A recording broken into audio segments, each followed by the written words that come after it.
That might sound like a niche hacking tactic, but it's one of the more common and quietly successful attacks that businesses face today. Unlike traditional brute force attacks that hammer one account with tons of password guesses, password spraying flips the script. It targets many accounts using just a few weak passwords, and because of that, it often flies under the radar. Today, we're going to break down how password spraying works, why it's so effective, and some steps that you can take to protect your business from falling victim to it.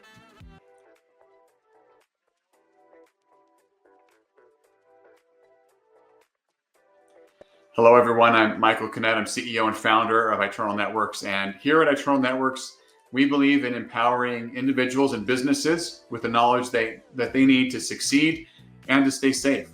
So every Friday at 1 p.m. Pacific, I go live on all of our socials to discuss different topics around technology and cybersecurity to help empower others. These live streams aim to help others to feel more confident in their knowledge about business technology and cybersecurity. At iTernal Networks, we're dedicated to creating safe and secure environments for people and businesses to do what they love and to thrive. And staying educated is a big part of fortifying your business environment.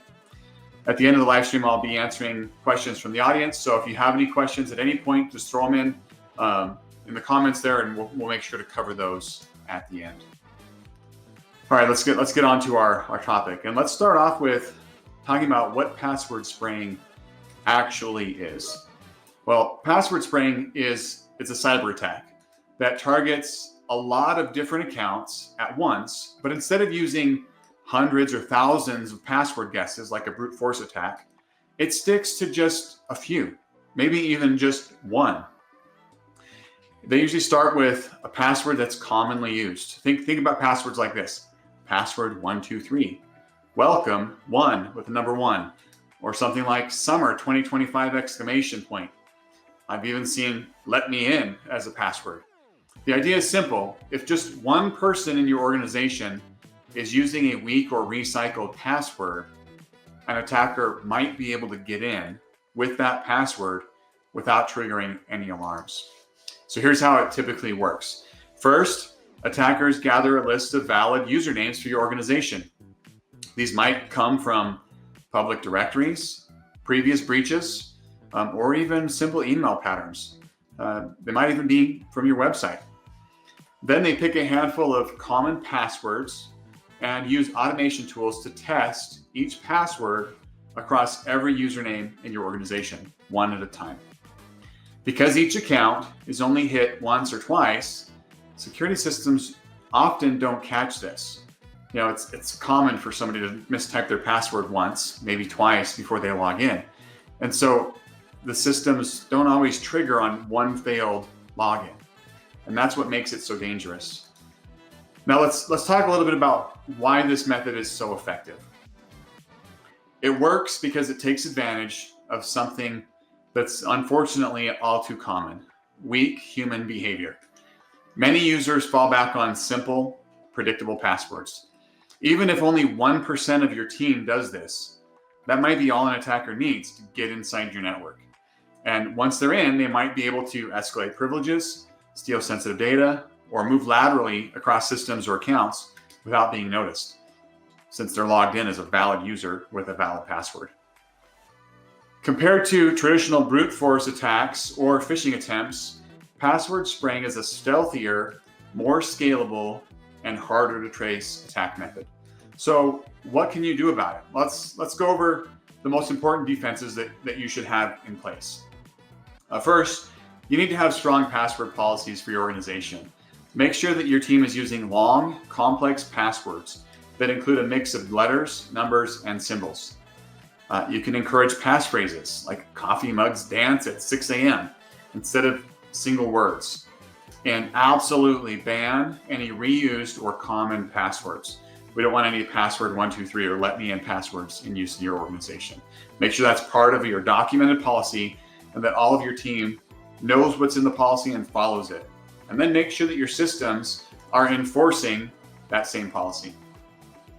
Number two, this one should come as no surprise. Multi-factor authentication. I talk about this one frequently. This one's huge. Even if a password is compromised, MFA is a second line of defense that can stop an attacker cold. Enable it for your email, remote access, admin tools, basically anywhere that you can. Number 3, it's important that you enable monitoring and logging. Use threat detection tools that can pick up on unusual login behavior, like multiple failed logins from the same IP address across different accounts, or logins happening outside of normal business hours or maybe normal business locations. Implement thoughtful lockout controls. So don't just rely on account lockouts, because Password Spring is really designed to avoid those. Instead, look at rate limiting based on IPs or using CAPTCHAs or after several failed attempts. This prevents the automated tools from being able to try to log in using more than 1 or 2 accounts. 5, employee education. Your team really is your first line of defense. They need to be taught about the importance of strong passwords. They need to understand your password policy. They need to understand how to use password managers and why they should be using password managers. And they need to learn how to recognize suspicious login prompts or phishing attempts. Tip number 6, routine audits and testing are also very important. You need to make sure that you're checking your current password policies, reviewing your login logs, and making sure that MFA is actually working and that it wasn't disabled on anybody's account, especially any of the admin accounts. Security is not a set it and forget it thing. It's something that needs to be verified and looked at and reviewed regularly, and you need to test and update it on a regular basis as well. All right, this next one is definitely a more advanced one, and that's conditional access policies. I love this one. It's very effective. Conditional access is a feature in Microsoft Entra ID, which is part of Microsoft 365, that enforces access decisions based on user, device, location, and other risk signals. Basically, you can set this rule up however you want, but if the device, user, location, or whatever you include in your rule doesn't match perfectly, they can't get in. This ensures that even if a password is guessed, attackers are denied access unless all access conditions are met. And I have an example of this just from last week. One of my clients reached out to me and she said, hey, one of our employees is in Europe on vacation and she can't log in. I'm like, yeah, she can't log in because we don't allow logins outside of the United States for your organization through your conditional access policy. So she was blocked. Even though she had username, password, and MFA, she could not gain access without us updating that conditional access policy. So very effective, definitely more advanced. So finally, this is just the last one. Make sure that you have a response plan. All of these steps are great and should be taken, but even with all of these protections in place, it's crucial to know how your business and your team is going to respond if an attacker does get in, whether it's through password spraying or some other method. Make sure that you have a response plan documented and in place that people are familiar with. Password spraying might not be making headlines like ransomware does, but it's often the first step in a bigger attack like ransomware. All it takes is one weak password and the door to your business could be left wide open. If you think your team's passwords are strong enough and that you spot signs of attack, great. Password spraying is pretty subtle and the impact can be very serious. If this topic or this conversation makes you wonder, if your current defenses are good enough, that's a good thing, right? That means you're paying attention. It means you're aware of what's going on. And if you'd like to dig deeper or ask specific questions about your setup or how that can be improved, I'd love to connect. You'll find some links in the comments as well as on screen on how you can schedule a one-on-one with me if you'd like to chat about this or any other topic.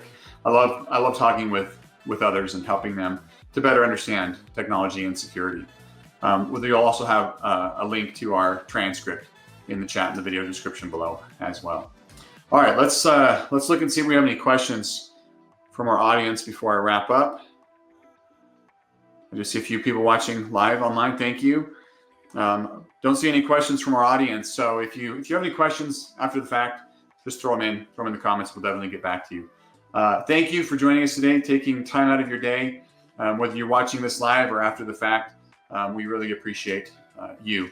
If you found it helpful, please give us a thumbs up. Leave a comment with any questions, comments, thoughts that you might have. Your feedback helps us to create content that's more valuable to you.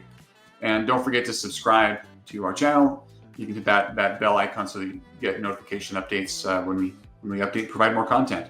Remember, knowledge is power, and we're here to help you to navigate the world of technology and cybersecurity. If you need any further assistance or have any other questions, please feel free to reach out to me via direct message, call our office, or visit our website at itnet.works. Thanks, and have a wonderful weekend.